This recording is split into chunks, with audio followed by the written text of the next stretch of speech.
So Asteroid Narcissus or Narcissi. The story of Narcissi is that I believe it's a Greek mythological story where he looks into the reflection of the water and he falls in love with his reflection. And even though there's women who love him and would give him all the unconditional love and everything, he doesn't even see them. He only sees himself. And so when I look at that asteroid, it really does represent a huge link between our ego self and looking outside of ourselves. Because I really think that a lot of life is about the balance of those two things. Which is why, like, the first house, for example, is opposite of the seventh house. And our IC is opposite of our MC. Our innermost self is opposite of how people see us in our outermost self. So that idea of balance, when you think of life and the idea of people becoming narcissists and what narcissism really is, to me,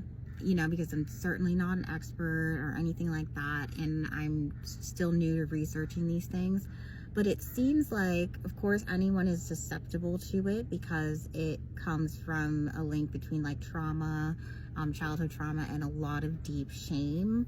and not feeling like they can show their true selves, not even be able to connect with their true selves, which is why they build like a false ego self. And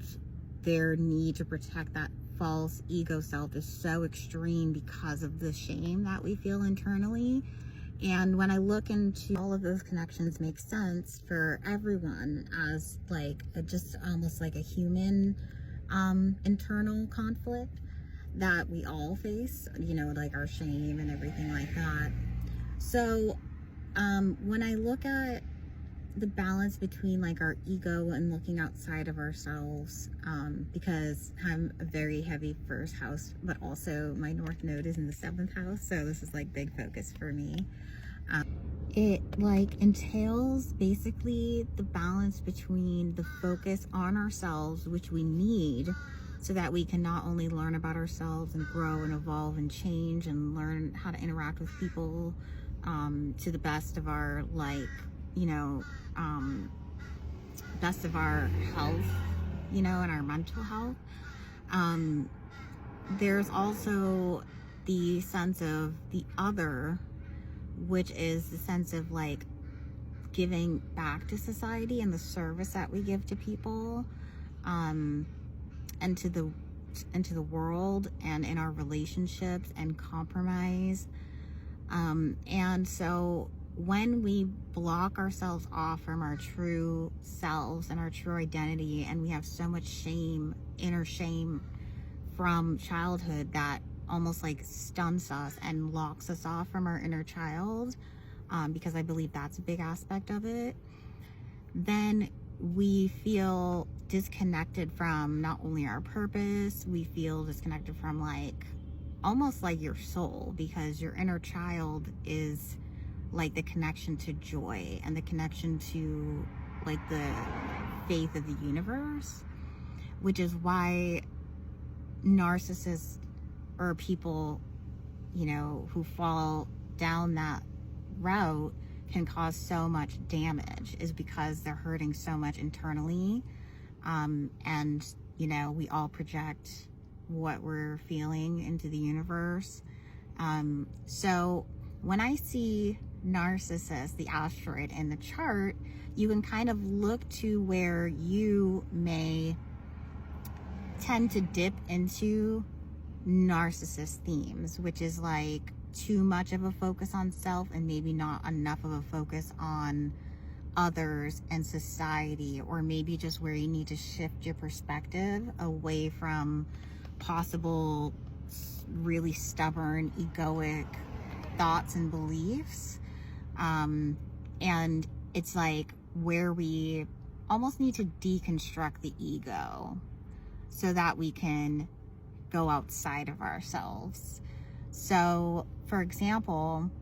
I know where it is in my chart, and it relates to my emotionality and internal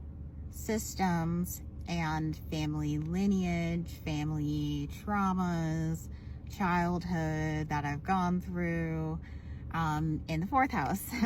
and very close to my IC. So I have to, like, it's a very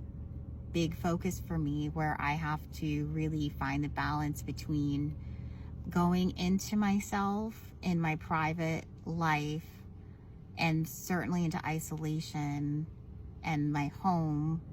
and not thinking that I can just do and be everything by myself without any of the world, which would be like the 10th house, like the outside world. Thinking that I can do everything alone. That's a lot of big first house themes as well. And then having my North Node in the 7th house makes a lot of sense, because my soul wants to bring healing to people. I have a lot of 6th house placements as well, but you know, going away from all that, we can look at the asteroid in the chart and then start to analyze ourselves and where we need to find our balance, because everyone is susceptible to falling into that, especially if you've had a very difficult childhood and suffer from CPTSD and like all these childhood traumatic things. So that's a very interesting asteroid. But yeah, if you're interested in booking with me, I do evolutionary astrology, and my specialty is the asteroids, to look into our themes and patterns so that we can overcome our karmic patterns, look into the soul's journey of like past lives to this life, to see what we came here to experience, to learn, to grow, and to bring to the earth, and to learn about ourselves and all sorts of things. So yeah, if you want to book with me, you can do that through the link